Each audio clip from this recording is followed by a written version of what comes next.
بلاول بھٹو جلد سر پر صحرا سجانے کو تیار، شادی سے متعلق خاندان میں مشاورت شروع۔ پاکستان کی پہلی خاتون وزیر اعظم بے نظیر بھٹو شہید اور سابق صدر آصف علی زرداری کے فرزند بلاول بھٹو زرداری کی شادی کی باتیں شروع ہو گئی ہیں۔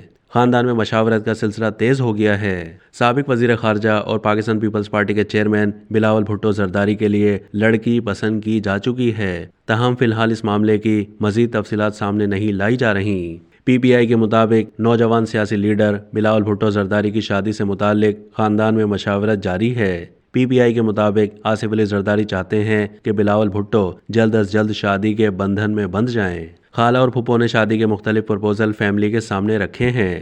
بلاول بھٹو کی شادی سے متعلق دلچسپ بحث کا آغاز اس وقت ہوا جب 2019 میں اس حوالے سے ان کے والد آصف علی زرداری نے باقاعدہ اعلان کیا تھا کہ ان کے صاحبزادے بلاول شادی کے لیے راضی ہو گئے ہیں۔ بلاول بھٹو نے تصدیق کی تھی کہ ان کی شادی کی تیاریاں کی جا رہی ہیں۔ بلاول بھٹو نے شادی سے متعلق پوچھے گئے سوال کے جواب میں کہا تھا کہ ان کی شادی کے لیے لڑکی کا فیصلہ ان کی بہنیں کریں گی۔ لڑکی پسند کرنے کا کام انہوں نے اپنی بہنوں پر چھوڑ دیا ہے۔ اب تک کے لیے اتنا ہی۔ مزید معلومات کے لیے ڈیلی جنگ کے یوٹیوب چینل کو سبسکرائب کیجیے۔